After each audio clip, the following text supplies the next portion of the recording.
thank you for coming on the podcast. I met your son quite a few years ago at work. We were working together. And one day, we were talking, and he shared with me that I knew you were very athletic.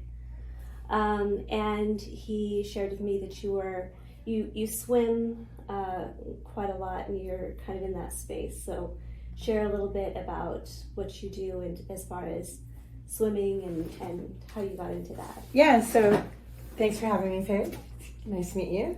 I do triathlons for fun. That's my fitness activity.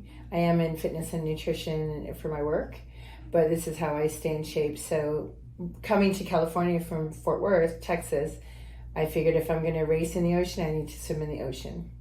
So I grew up swimming. I grew up with a cottage in Canada, so swimming wasn't really an issue, but wave entry was. So I picked Corona Del Mar to go swim in because the wave entry there isn't as bad. It's maybe 2 feet, 3 feet, 4 feet max. And I hooked up with a group on Meetup. Nice. When Meetup was around. I think it's still around, but I don't use it. And I met a couple people out there, and this one guy, Miles, he's one of my triathlete buddies in that kind of group that I'm with. And he's like, yeah, I can show you. I'll get you out there and we'll get you in. And I'm like, okay, let's go. And so I started swimming there once a week. That's awesome. I love the ocean. Like my go-to is, I've always told my kids, when you're grown up, you will find me at a shack at the beach somewhere, hanging out. It's certainly a beautiful place to be. I mean, you're on the sand, you're by the water. If you get hot, you can just jump in. You can do a lot of things. You can fish, you can do, and you can just watch the sunset when it's all said and done, right. Or the sunrise, right? Yeah, it's perfect. Yeah. Just hanging out. It's like the best vibe. So you've been doing that for how many years? So I started in 1997, just before we left Canada. We went to California. So we got here in 2008. Mm-hmm. And then I started up with my triathlons again. I started to get to the community where I should go to work out, where I should, kind of meet some people. It was always something I loved to be outside. Yeah. So, it kind of was a natural thing to do. Yeah, for sure. Yeah, that's cool. So, share with me about you were out one day and you encountered some wildlife in the ocean. Yeah, you could say that. You could say that, wildlife. So we would swim there, like I said, once a week, sometimes twice a week. At the time I was training for a half Ironman distance triathlon. So that's a longer swim. It's a 1.2 mile swim, 56 bike, and a 13.1 mile run with it's like a half marathon. Ooh. So usually most, like if you're just a everyday triathlete, you're going to do that in about 8 hours or less. The elites do it in about 4 to 5 hours. So they're zooming out there. Yeah. But basically your scenario is you got to train. You got to do the swims, you got to do the bikes, you got to do the mileage to get up to the distance. So we got there probably about 3 o'clock or so. Beautiful sunny day. It's Memorial Day weekend. And we settled down in the beach. So I jumped through the waves, and it's a pretty beautiful day. Not a lot of choppiness or anything. So I'm just like, this is great. Yeah. And there's no one really out there swimming because everyone's on the beach hanging out, right? Or just playing in the waves. Yeah. So I'm going to have a clear take out there. There's a lifeguard boat there. So being a camper all my life, I do my vision check, lifeguard check, pier, boat, check my direction. Yeah. So there's a bunch of buoys there. So we usually go down the buoy line, do a couple loops, get in our distance. So I'm heading out. You usually start at like buoy number 1. Mm-hmm. So I'm heading out and stroking through, and I'm enjoying the water. It's beautiful. And turn around at about the 3rd buoy because the 4th one was kind of really wavy. It gets really choppy out of that one. There's a lot more kelp there. I'm not big on seaweed either. Yeah. Because it gets tangled in your legs and it's kind of freaky. So I'm like, I'll just go to 3 and back, do my 30 minutes or whatever it was that I was doing. So I turn at 3, I'm coming back to buoy number 2, and all of a sudden, out of nowhere, I feel this piercing pain in my whole body. And I'm just like, okay, my coach is right. There's a shark in the water. I got to get the hell out right now. Oh my gosh. And so I knew the boat was there. So I just said, you know what? I got to get that boat's attention. Yeah. And I'm just going to scream at the top of my lungs. I'm just going to wave my arms in the air as much as I can. I'm going to tread water just in case whatever it was came back. And I'm going to just get their attention because I got to get out of the water. Yeah. And that was my number one thought in my head. Nothing else. Right. So before I knew it, I felt these two arms or two things underneath me. I'm just being lifted out of the water. And all of a sudden I'm on the boat. Wow. So yeah, it was pretty intense and very painful. But interesting enough, once the first pain wave went through me, I didn't feel anything after that. Wow. Yeah, I think adrenaline takes over and your brain just is like fight or flight. And I just said, you know what? I'm going to fight. I'm going to get myself out of here because I am not going to I'm not going to give up right now. Right. Yeah. So it's just, it's incredible because, I love being in the ocean too. And, we all know there's animals out there. There's plenty of fun. There's a lot of stuff out there. Yeah. So like in that instant when it happened, what was like the first thing you thought of, other than just like, was there anything else going through your mind when you... No, not really. It's interesting because at the moment it happened, I knew it was something big. I knew it was probably a shark because there's nothing in the ocean that big that can be that painful. Right. I didn't see it coming or going. It was a murky day. I could barely see my watch in front of me. But as soon as I got on the boat, my first concern was like my chest because I couldn't breathe. I think my chest, I can't breathe. And then the lifeguard said to me, it's not your chest that's my main concern. It's your arm. I need to put a tourniquet on your arm. So this arm here was in front, and when the shark let go, it ripped my whole tricep off down to the bone. Oh. So as soon as he said that to me, I felt this warm, gushing stuff coming out of my arm, and I'm like, oh, okay. So he says, put your hand here until I tell you let go. Yeah. And I just did as I was told, and then I felt him put this tourniquet on, wrapping the top of my arm, and then my arm went numb, and then he was just asking me questions. And then my immediate thought was my family. Yeah. I need to let my husband know where I am. I need to let my son know where I am. They need to know where I am. And, I didn't know, but at the time, they had cleared the beach. They had told everybody to get out of the water. Oh, wow. They brought a helicopter in to check the water. And on the beach, later, my husband was going back and forth to the lifeguard looking for me and saying, my wife is out there swimming. Where will she be? And they're saying, oh, don't worry about it. The lifeguard boat will bring her in. Oh, wow. And then he doesn't find me 20 minutes later, and he's about to go back to the garden. He ran up to my husband. My husband was being approached by the lifeguard and saying, you need to come to the office. Wow. Okay. Yeah. So they kind of got the news as I was being pulled over to the Coast Guard. So they took me on the boat around the jetty, and then we went into Balboa, Coast Guard. So there's a Coast Guard ramp in there. So that's where they called EMS on the way, and that's where EMS met them. Gotcha. Yeah.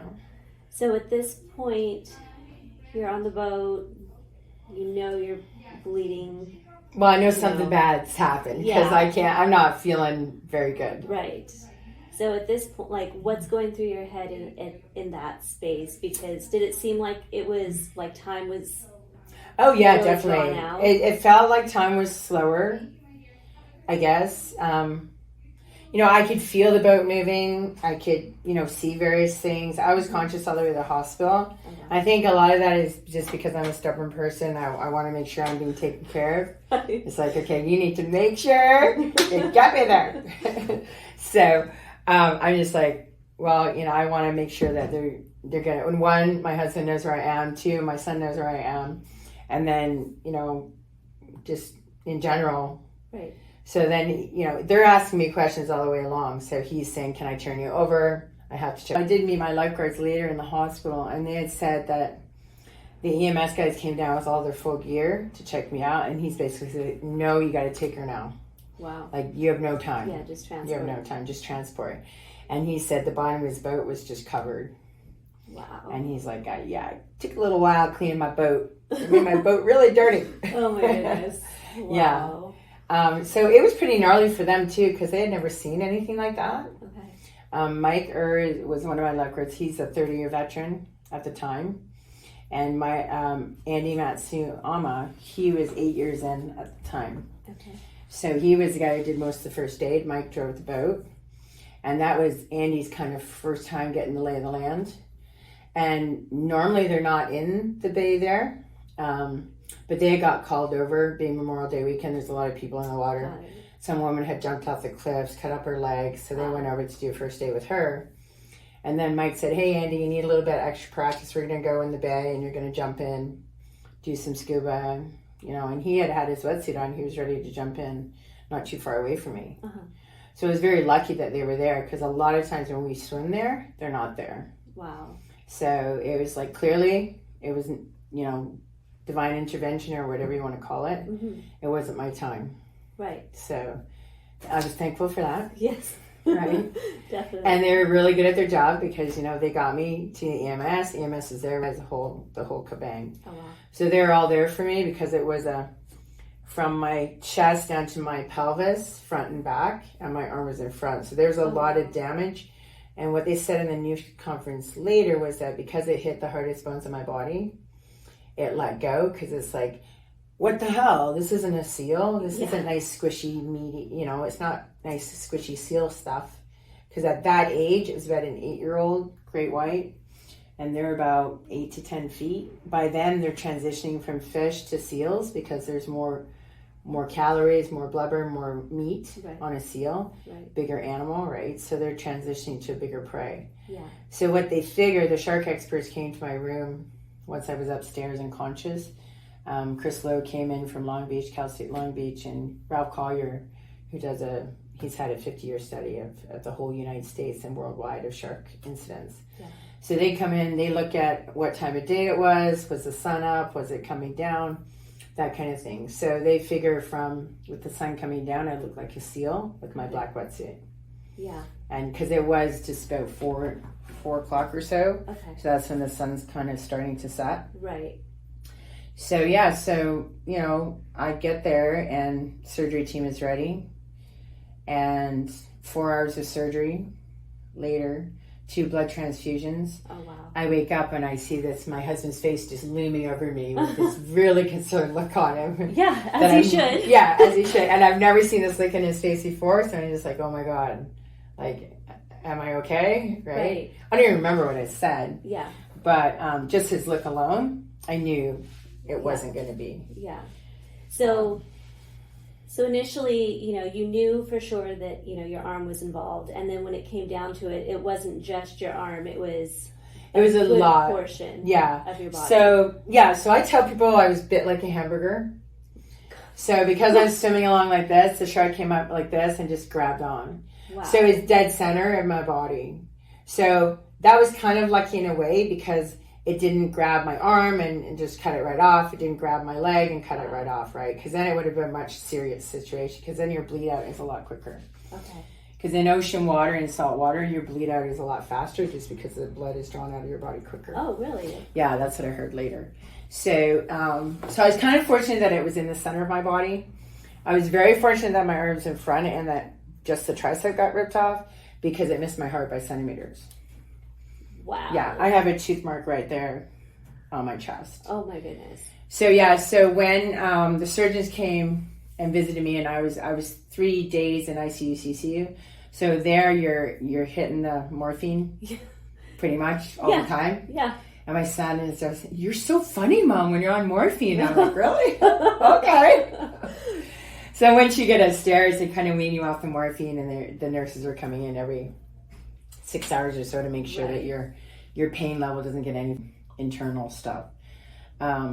So it was 3 ribs were broken. Wow. I fractured my pelvis. It severed my lateral femoral nerve, which is about here. Ooh. So now my leg is numb from about the knee over to my hip. It's kind of like when you touch it, it's kind of like you can feel it, but it's numbish feeling. Right. So if I drop a piece of spaghetti on there, I don't really know until I look down and I'm like, oh, spaghetti. I got another bite. But, I tell people, listen, I was lucky because I didn't lose an arm. I didn't lose a leg. I've got all my function. Yeah. I have a little bit of a rib issue because when it bit my torso, it was actually 2 bites in 5 seconds. So I was very lucky that it didn't hit a major nerve in my arm, because otherwise my hand wouldn't work the same. Right. So I was very lucky there. I got everything reattached. So I'm missing a little bit of muscle in my arm, a little bit of muscle in my back.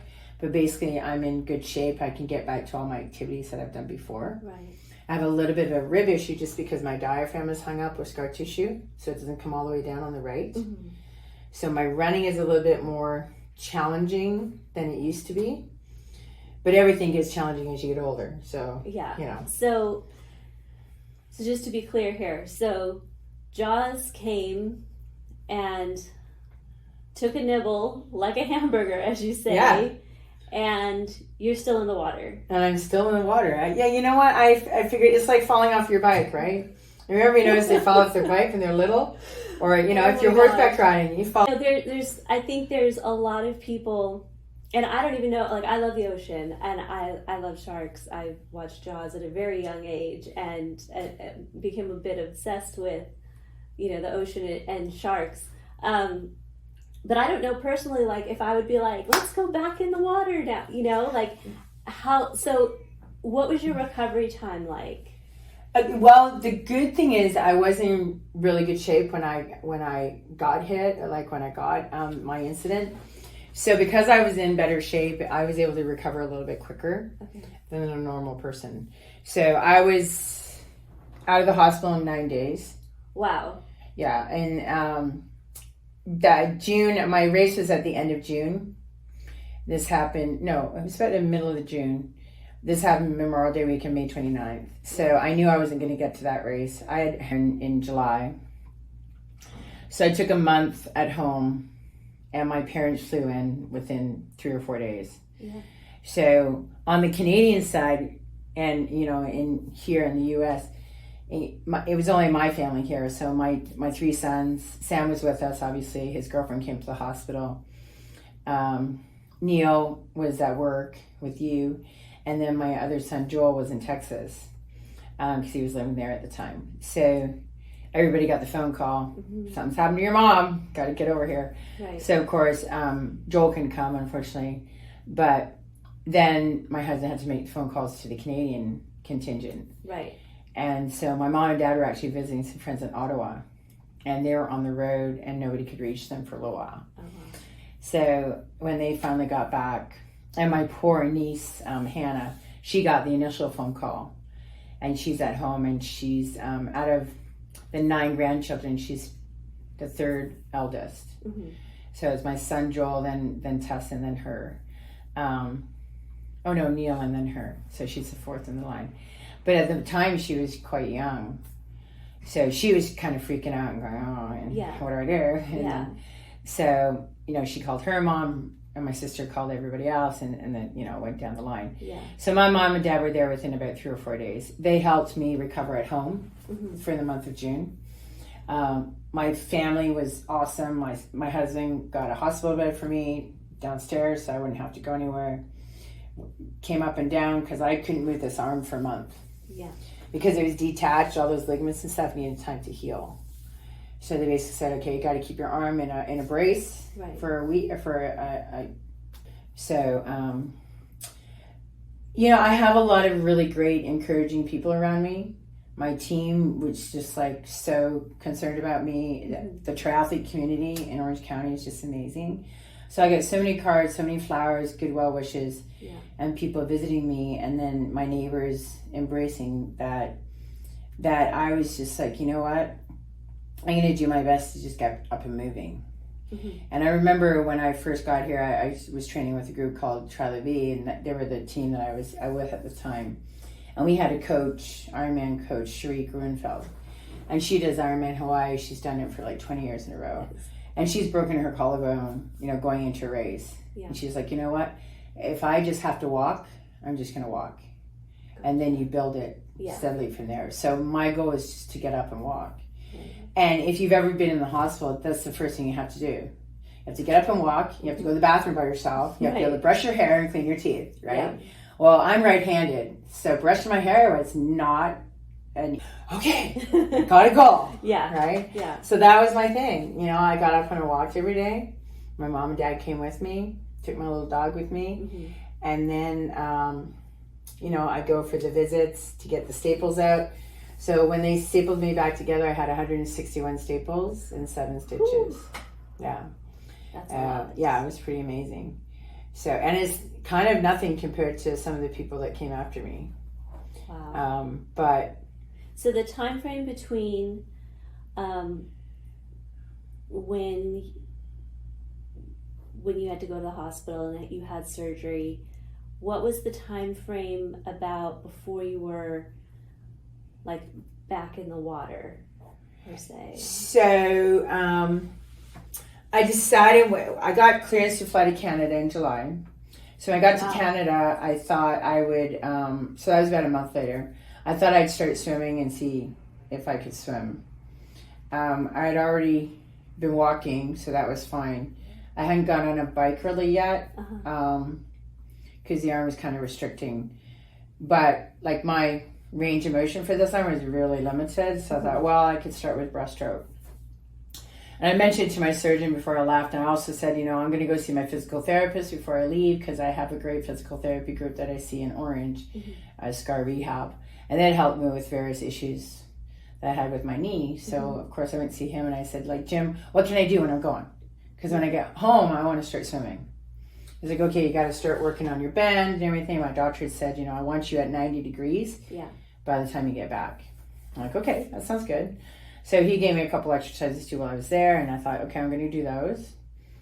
And then I told my surgeon, I said, listen, can I go swimming? He's like, I need you to swim in a pool. Okay?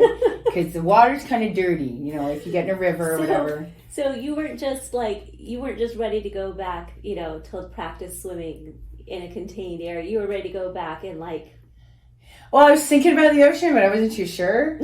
So it's just like, well, I'm in Canada, so I must just get in the water there because it's a lake. And like me, there's no sharks in lakes, right?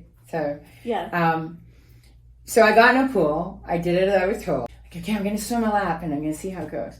So I swim my lap, everything's fine. And I'm like, oh, okay, this is awesome. And then since my swim went, I'm like, I'm going to go upstairs and get on the spin bike. Let's get on the spin bike and see how that feels. Oh my gosh. So I jump on the spin bike, and of course my legs are fine, so they're fine. It was a little funny, sitting there because my arm wasn't working the way it should. But, I was able to get on the spin bike, and that was fun. An infection, well, I deal with it. And, the thing about sharks is when you get bit by a shark, they have really dirty mouths. That's what my brother had told me. Because they can eat a lot of weird stuff. Oh, because they just eat whatever. Yeah, because they're hungry all the time. Yeah. Right? So, bull sharks have been known to eat spare tires. I've seen that. And things like that, right? Really gnarly stuff. And you're just like, why? Yeah. It's like, well, it looks like food. Let's just eat it. Right? Yeah. So that's why humans get, kind of mistaken for food. Because we kind of look like food. Yeah. But I didn't, when I was in the hospital, they were just like, okay, we're not going to give you antibiotics at first because we want to see how your system is and see how strong you are and if you, And I was fine, so, everything healed well. I didn't really have any complications. So I figured, I didn't have any complications there. Why should I have any here? Mm-hmm. Let's just jump in the river and get it done. So, I started swimming a little bit in the river and getting that going on and did a couple spin bikes. And then by the time I got home, I was ready to do my physical therapy. And so I had one last appointment with Dr. Rotter. My arm had got to 90, a little bit past 90, and he's like, okay, you're good to go for therapy. Okay. And so I just talked to Jim. I started going to therapy twice a week to work on my bend. He's like, no, I'm not. This is okay. He goes, we're going to try cupping today. And I'm like, what's cupping? And that's when they put those little circles on you. And so it goes and it sucks your skin up. And it goes, and then they just let it go, right? And he did 10 of them. I'm like, Jim, this is worse than the damn shark. At least the shark left. And you're doing one after another. It was 20 minutes later. I'm like, oh my God, Jim, this is really sore. Oh my God. But it pulled the scar tissue away from the muscle. Okay. So now I have more it's softer, it's not hard, and it moves around more, which is kind of cool. So the shark comes and, you have all this surgery, you have all this recovery time, physical therapy, and you're back in the ocean. Yeah, so I jumped in the ocean in September. Oh my gosh. Okay. Yeah. So let me wrap my head around this just a little bit, right? Because you have children. I have children. When you give birth, they're like, depending on if you have C-section or whatever, 6-week recovery time, 10-week, for C-section, things like that. And different surgeries, obviously for different things, you break a leg, an arm, whatever, you're in a cast for a while. Like it's extensive, and you have to rebuild things. And you're literally like back in the ocean, hanging out with the sharks and the seals, in less than 6 months. Well, I had a race on my schedule in October as well. So because I canceled June and August, I said, hell no, I'm not canceling October as well. Oh my God. I'm going to try and get to that race because that was my goal. Okay. So really rich community is in Balboa. So my friend's sister actually lives down that way. So we would go down there and she came with me with her husband. And I'm like, okay, you swim over there, and I'm going to swim right here by the shore where it's 6 feet of water, and so I can see the bottom, and we'll just do it. And she's like, okay. And she was actually nervous too because, she swims, her and her husband swim in the ocean all the time. He's a surfer. Yeah. She used to do boogie boarding and stuff and still does. And she was nervous because, she's nervous for me. Right. So first time there, we took a swim, and it was only maybe 20 minutes, but I saw a bunch of kelp on the bottom as I was swimming, and I literally jumped in the water, stood up, looked around, and I went, okay, I'm good. Yeah. And then she's like, are you all right? And I'm like, yeah, kind of. Yeah. And then the second time we were there was fog. So then I'm looking for fins everywhere, and It's kind of gnarly. So it's really like a very mental process you have to go through. Yeah. So after those 2 instances and stuff, I thought, maybe it's a good idea if I go see someone. Mm-hmm. Because I really wanted to get in Mission Bay with a bit of a calmer brain, and be able to deal with some of those, thought process that I was going through. And I am a thinker, and I overthink stuff a lot. Like if I'm new to it, like once I know something and I'm confident that I'm good. Right. But when you're learning something, it's like you're always second guessing yourself. Yeah. And it's like, well, maybe I should have done it that way. So I thought, I know there's something I'm dealing with, but I'm not quite sure what it is. Through my coach. So we had this woman come out for wave entry practice because going through waves was kind of gnarly for me, and it was for a lot of the girls and even some of the guys. So she would say, okay, what's the thought process going into the wave? How do you do it? Let's get knowledgeable. When you say going through a wave, you mean like diving into a wave? Diving into a wave, diving under it so you don't get tumbled. Yes. Right? Because there is a technique to that. Right? So overcoming that fear. Mm-hmm. Overcoming that, like, I'm going to drown if I don't do this right. Right. Because because I had been tumbled in a way, that was one of the things, right? So, so when she had this workshop with us, I was very much like understanding the whole thought process. So I thought, you know what? If I could talk to her and maybe she could point me in the right direction. Well, she did, and she gave me her mentor who taught her. So I went to this woman, Marilyn, and she more or less said, okay, there's 2 people on your shoulder. There's this logical girl, and there's this girl who's like scared death because you're going to get bit again. Mm-hmm. Right? Well, right now, this girl's like, don't go in the water, don't go in the water, there's sharks there. So I was thought process is like, okay, I don't want to go in there because if I see something, I'm going to freak out. Right. And then this girl's like, and this is the girl I usually operate under. It's like, hell no, we're just going to go in, we're going to do it, we're going to get it done. Yeah. Right? So they're like, conflicting each other, right? And now this one's going more like, no, you can't. Yeah. So when she explained that to me, and she said, okay, now think of, okay, now you're going into this race that you're going to do. What's going to be how is it going to look for you? I said, well, this is kind of a newbie race. Mm-hmm. You can have a buddy swimmer if you want. So I said, my son's going to volunteer to be my buddy swimmer. Yeah.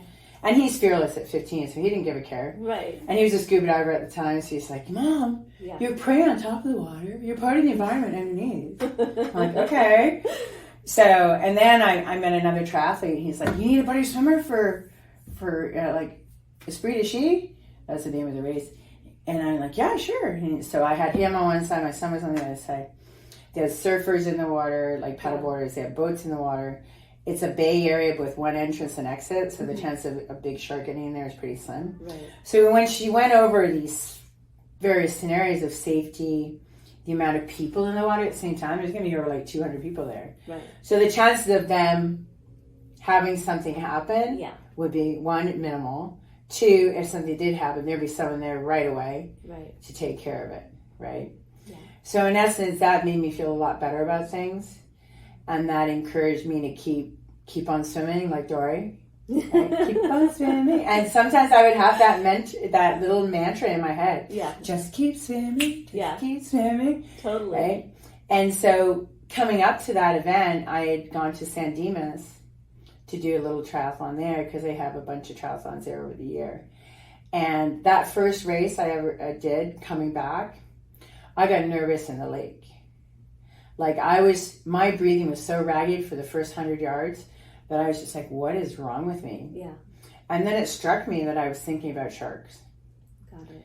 And then once I'm like, you're in a lake. Like, come on already.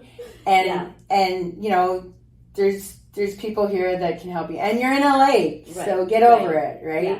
So then I just got back in and I finished that swim and I felt a lot better about things. And that made me more confident, right? Yeah. Going into this race. Yeah. So I did it on a mountain bike because I wasn't quite ready to go on my normal tri-bike because you have to get really down on the bars. And my ribs weren't ready for that. My rib pain lasted probably 6 months. Oh, wow. Yeah.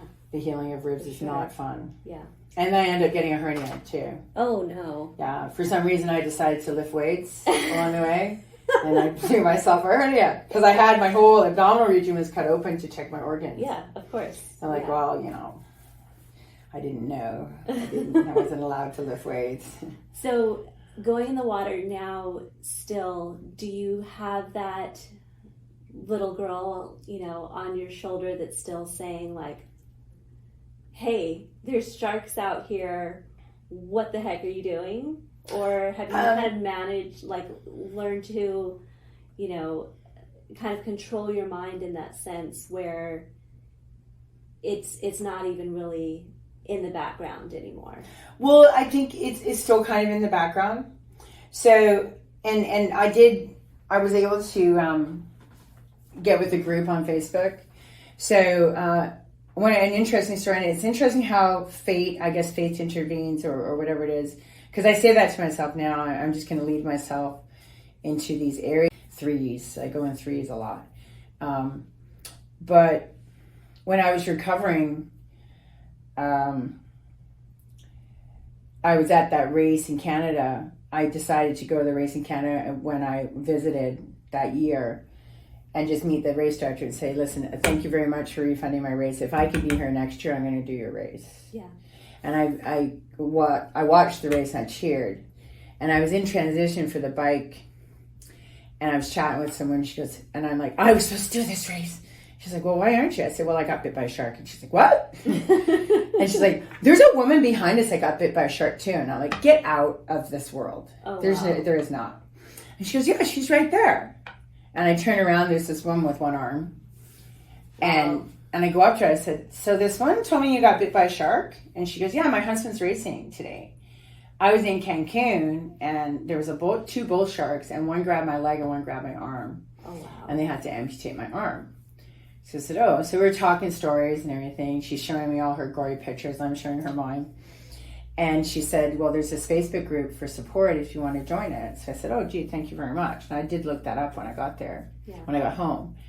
But what I found is talking to those people and talking to all these shark survivors and as well as family members is you always have that thought in the back of your head of a shark, right? Mm-hmm. What happens if I see one? What happens? A bit more gnarly for me because I start kind of looking around. Yeah. And then every time I get in, I'm kind of like in the back of my head, what was that gray thing? Is that a shark? Is it whatever? And I mean, I haven't seen anything. I see maybe a leopard shark. Leopard sharks are cute little guys that live on the bottom of the ocean, so they're kind of neat. And in Corona del Mar, you can see seals and you can see dolphins. Yeah. So, you know, and Sam and I saw some dolphins before this, but not since. So, you know, but one of the things I was by myself that day. So I think for me, the trauma is more of being alone and not getting help, and because I know if I was completely alone. If I was completely alone, there was no boat there, I would have had to swim to shore. Right? I'm bleeding out pretty badly from my arm. I'm bleeding out from my body. Chances of the shark coming back are much higher. For sure. Because the boat probably scared it off, the noise of the boat. The lifeguards said they saw a fin and a splash, and they were ready to come out on their boards. But they figured they would have had to swim probably 100 yards or more just to get to me. Right. And the buoy line's about 200, 250. So I could have drowned. Right. Whatever, a number of things. So, fate intervened. They were there. They got me. So, so I don't swim alone anymore. Mm-hmm. I did meet a gentleman by David McGuire, his name is, and he has a nonprofit called Shark Stewards about 6 months later. And he taught me a lot about sharks as well as Chris Lowe. And like I say to people, listen, I turned my fear into fascination, and now I'm a bit of a sharky person. And I like all about the ocean conservation, and I'm volunteering for this group. Wow. And I'm doing a lot more with them now as we go along. And we have this Run for Sharks every year that we do to support their programs. But I think what I like to say is, like, I was very fortunate. I survived. I'm able to do what I love to do. I got back to work I probably went back too soon. I went back in August to work, and I'm just like, I'm just going to do this. Wow. Then I'm thinking, well, maybe that wasn't a good idea. But it kind of aided my recovery too, because then you have people supporting you, right? You have people around you saying, oh my gosh, I'm so sorry what happened, but it's so great that you're here. Yeah. Right? And that's encouraging in itself, right? So I think a lot of times you have to put aside a lot of those things, and we have to say, you know what, let's just get up and do something. And I am a doer. Like, if you talk to my family, it's just like, yeah, Maria she just goes out and does it. And I'm stubborn, and I probably got that from my dad or my mom or whoever. Yeah. But I think every experience you learn from, and because I'm in fitness and because I do, and I meet a wide range of people, and I encourage people to do their best and things, I think I need to embrace that as well. Right. So if I'm going to tell my client, you got 5 more reps, let's do it. Yeah. Then I kind of have to say, well, you got to do something too. Right. Yeah. Right. Practice what you're preaching. Yeah. Practice what you preach, kind of thing. So, and I really do truly love being outside, and I love swimming and biking and running. So, I'm going to do it for as long as I can. Right. So I thought, you know what? If I'm able to, let's try and get it done. Yeah. Right. So that's kind of what I've done, and trying to make the best of it. So coaching, you had coaches that helped you along the way, mentally and physically, coaches, mentors, and then the community, sounds like it was just like a huge impact. Oh yeah. For you. Yeah, for sure. And so, you brought up, having clients in business. So in business and in life, of course, that was really, it was super traumatic, Oh yeah. As physically and mentally, emotionally, it kind of like covers all the aspects of, an experience that is life-changing, and it could be life-changing in a good way, to where you're like, okay, I'm going to get through this no matter what. And it can also, some people, when we go through traumatic experiences, it affects us, and we kind of get stuck in a place or stuck in our head and stuck in a space where we're like, all right, I'm tapping out, I'm done. Yeah. But you never tapped out. Well, it's interesting because I did, I hammered forward, and I said, you know what, I'm going to get back in the water. If I can swim, I'm going to swim. I'm going to get back on my bike. If I can bike, I'm going to get back and doing what I like to do. And I did go do that. But along the way, it's not to say that I just went up, up, up. It is a little bit of a roller coaster, because everybody has those down days. Right. And I think that's why, when you do have a down day and you're feeling like you're not up to par, and sometimes and I remember my doctor coming in, Dr. Lane, because he's a mountain climber and stuff. Like, these doctors, like, they're so intense in their work that they have to go do something else. Right. When they're off work, right? Because they have to get out of that box. Yeah. And so my one Dr. Rotter, my ortho, he's a surfer. And he's like, Maria, he says, I had to get back in the water after I had to do your surgery. And I got in 2 weeks later and I was just like looking for sharks. Right. And then Dr. Lane's a mountain climber. So he's like, yeah. And he's a swimmer and he did a triathlon later. And he said, you know what? Your run's never going to be the same again. I'm like, what the hell are you talking about? Yes, of course it is. Right? But it isn't. Yeah. It isn't, right? And I have to accept that. And it's just like as you get older, your run time is probably going to slow down, right? So, I mean, now I'm getting older and a shark bit me. So, like, I mean, right. Hey. Yeah. You got to kind of get over it. It's a right? shift. It's a definite shift. So, but I have had a few downtimes. And, it's, a lot of times your good friends will know and your family knows. But those people that are maybe 5 people down the block may not know, or maybe your clients may not know. Yeah. Because whenever you go to work, you're putting a good face on, you're putting that smile on your face and the put together look, right? Yeah. And, it depends on the client now, right? Because, sure. I mean, it's like, who do you spill your most bones to, right? It's your hairdresser, your bartender, and your fitness trainer. So I'm just like, I have some really close clients and we talk about a lot of stuff. So, when I was having some bad days, some of them would know and they'd be like, are you okay today? Yeah. Like, well, not really. So you're, before you were, visited by our friendly neighborhood shark, you had clients as a fitness instructor. Yeah. Okay. So can we talk a little bit about that? Because oh yeah, I think that's like, not only just because, your field of expertise is in fitness, your body now is out, you were out of commission for a while because of, what happened, but you're not just like, for a lot of people, if they, get hurt at work, if they break a leg, if they break an ankle, things like that, it doesn't impact them as much if they're sitting behind a desk. That's true. Yeah. In your space, that impacted your whole business. Absolutely. In that space. So can we talk a little bit about how you shifted with that? Because, not only were you just, of course, going through surgeries and things like that, but now you had to, maneuver and pause your business first. And then kind of like, was it a reboot when you came back on, or how did that? Yeah, how did that look? So I got certified when my kids were older. I thought, you know what, I'm going to go back to work. I'm going to do something I love to do. And I was always into fitness. And I was a member at 24 Hour Fitness at the time in Fort Worth, Texas. And they were looking for spin instructors. So I'm like, oh, I could go get certified as a spin instructor. That'd be so cool. Right? So I got my group exercise certification. I started teaching. And then I thought, I'm going to expand on this.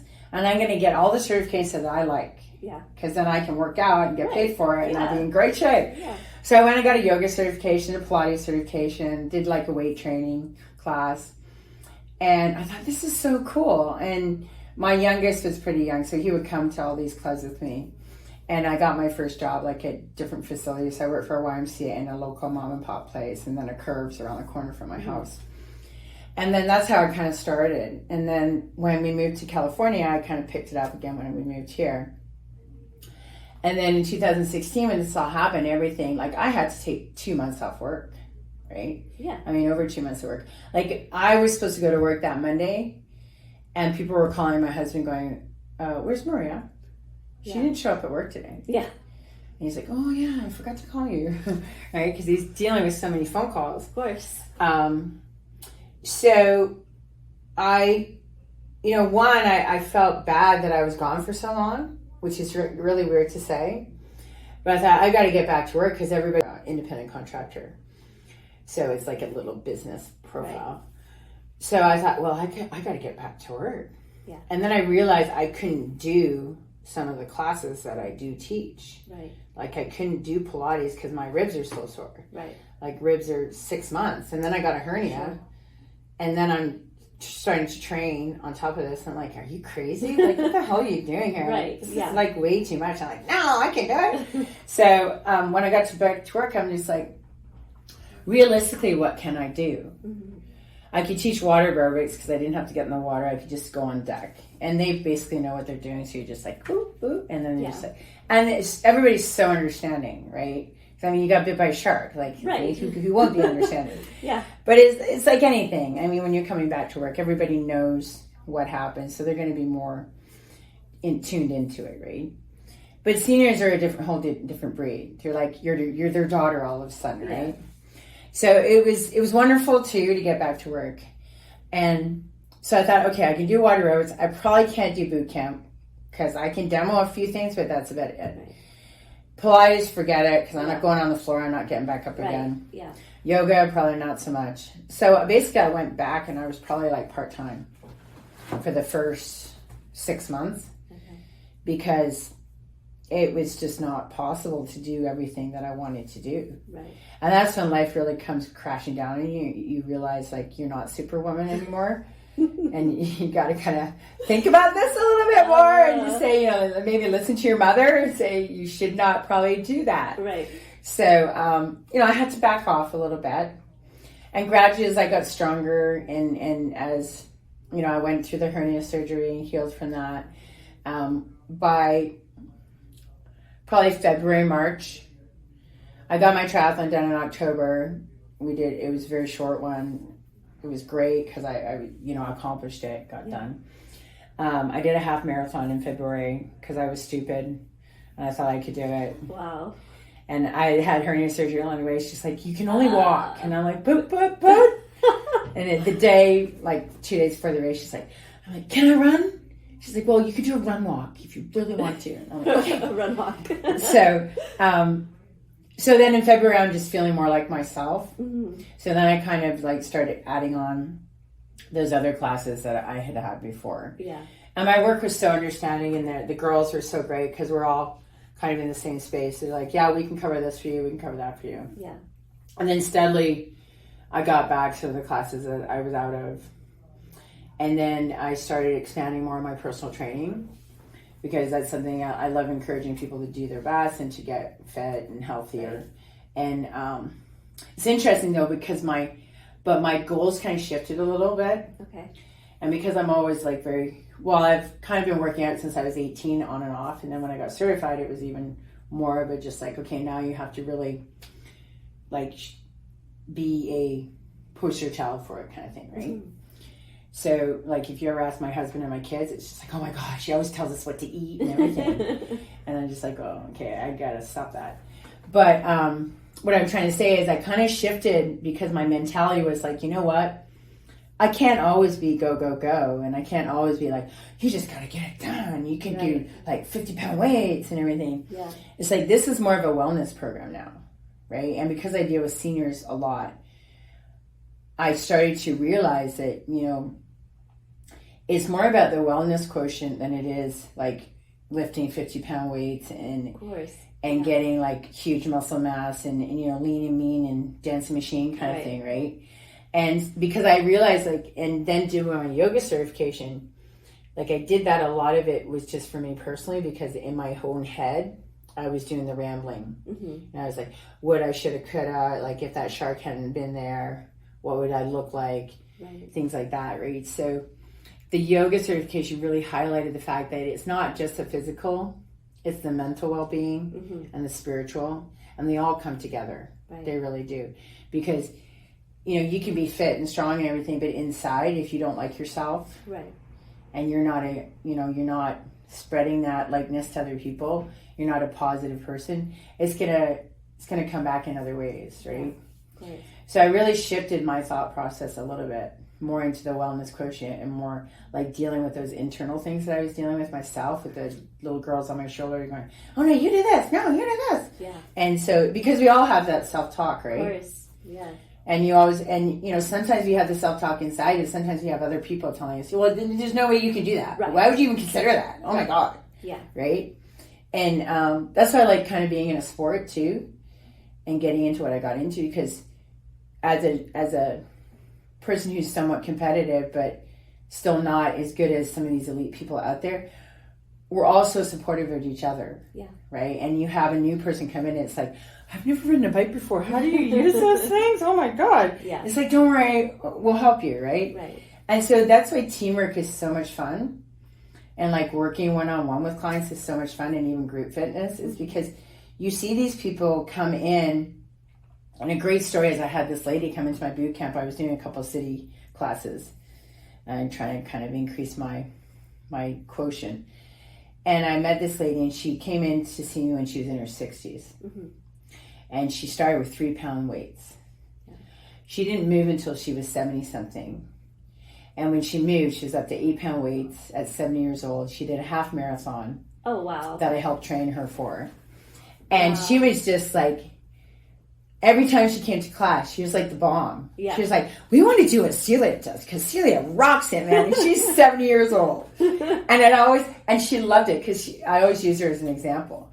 Because I'd have some young girls come in, and they're 25, right? And they're just like, really? I gotta lift weights? And like they wanted to, but they weren't too sure what to do. Yeah. Like, look at Celia here. Yeah. She started when she was 65, now she's 70. Yeah. So she started with 3-pound weights, and now she's doing 8s, and they're just like, their eyes are like this going, right. Wow. Yeah. And so being a fitness person, getting certified and going on that journey was just so much fun for me. Yeah. And it gave me confidence too along the way. And I think that's what you get when you have a small business, or when you embrace something you love, right? Whether it be cooking or whatever it is, cars. And I've always told my kids this, you don't have to be the richest person in the world, but if you love what you do, you won't regret going to work, right? You won't see your life as a misery kind of thing, right? I mean, because there's all kinds of things you can say, that we don't have, that we do have. And there's always going to be someone that's better off than you. Right. But you do have to count your blessings, right? Yeah. And I think, maybe that's what the chart kind of did to me. It kind of pushed me into that area where I'm just like, I count my blessings every day, and I say to myself, you know what, this could have happened and it could have been worse. Yeah. And, I survived, so let's make the best of this, right? I have a second chance at life. Yeah. So rather than being, poo-poo and like, oh my God, my life is so bad. Some days I think to myself, if it didn't happen, how would things be different? But you really don't know, right? So it sounds like you were focusing on things to be grateful for. Like the boat was there, it was Memorial Day weekend. There was a lot of people around you, that were closer, that if circumstances had been shifted just a little bit differently, if that was a different weekend and not the holiday weekend, you found those things to be grateful for, in the midst of a very traumatic experience. Yeah. So if someone's watching or listening, and they're kind of in that space of maybe they've just come out of a traumatic experience, or they feel like they're in a space that they're not really sure about where they're going from here, because they can either get back into the water, right, like you did, or just be like, I'm going to take some time out, or what's something that you would say to them as they're kind of in that space of like, maybe I shouldn't. They're free to tell their story, they're free not to tell their story, whatever it is. But we always kind of say to them, you don't have to get back in the water if you don't want to. Because right now this is about you, and this is about how you feel. So, I would say to them, the number one thing is do what you feel is right for you, and then get people around you that are willing to support you and that you can talk to. Yeah. Because you can't be alone in it. Because if you're alone in it, you're what you're going to do is when you're alone in it, you're just going to wallow in it, and you might just get lost, right? You might just be a puddle on the floor eventually, and then you're just like, you're paralyzed, right? You don't want to be paralyzed. So, and it's the hardest thing sometimes to not be paralyzed, and to just maybe get out of bed if that's how far you've gone down. Mm-hmm. And there's a lot of things going on right now. How could they have a smile on their face, right? And it's not the circumstances they're in, it's where they are in their head. Mm-hmm. right? And so I've done a lot of soul searching along the way, and I am in the process of writing a book. But what I've told my kids always is, I can have the motivation for you, but you need to get the motivation for yourself, okay? Because it is in your head. It's all a thinking process, right? So even no matter who you are, you have to kind of flip the switch in your head first. Because if you can't flip the switch in your head, you're not going to flip the switch anywhere else. True. Right? So and it's going to have to come from you. Because you can surround yourself with so many positive people, but you can just tone them out, right? Or you can take their advice and then you can just throw it back out the window, right? So you can just, they may, you tell me, oh, do this. And I'm like, okay. And then, I go home and I just like lay on my bed and do nothing. Right? So it really has to come from you, and surround yourself with people that are going to uplift you, that are going to give you some positive thought processes to get you there. And, try not to doubt yourself. Try to be strong. Yeah. And sometimes that's the hardest thing to do, right? Of course. So you really have to dig deep down and say what it is, what do you want out of this? Do you really want to be sitting where you are and doing nothing? Yeah. Right? Because that's not really the way you lead life, right? Yeah. Yeah. It's kind of like, we all get in that space of where we're dealing with something, but it's a matter of deciding to either stay in that place, or are you going to move on and grow and change and get out of that circumstance. Yeah. And it does. It comes down to a choice. And I love that you were saying that, you have to be able to flip the switch yourself. Yeah. Because there's plenty of books to read. There's plenty of there's a lot of information out there, but sometimes we can get drowned by that information, right? Yeah, because there's so much. It can be an overload because there's so much to consume now, as far as books and audio and TV and things like that. And one of the things that happens when you're in that space is if you're, you could sit there all day long and listen to books, or read books, or watch a show, but you're not going to be able, you didn't know what your body was capable of, and you had to retrain your body back to getting up and doing. You're good at what it is you're not good at, and where you stand in that. But I think the mental process has to come first. And, our kids struggle with that. And, as parents, we're always telling our kids, you should just go try it, right? And, I love, there's a saying my husband used to say all the time, money gives you options. But it's not even just that, it's just experiences, right? Give yourself as many experiences as you can, and you never know, you might come across something that you love. Yeah.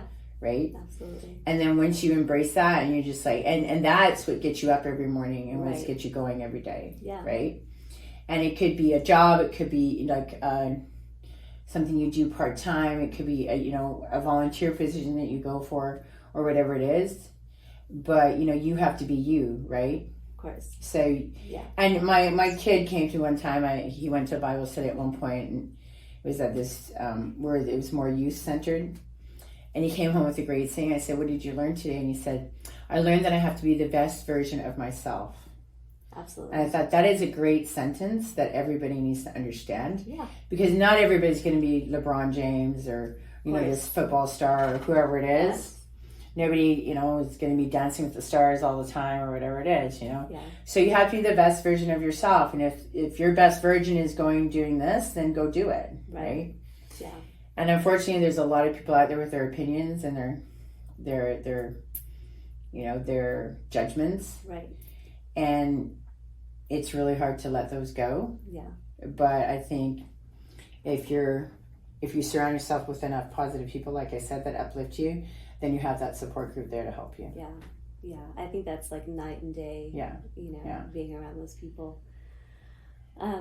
Well, I want to thank you so much for coming out for the podcast. And, I am grateful, that you were able to come and hang out with us and share your story and encourage other people. You have local classes here? I'm in Corona. At Trilogy.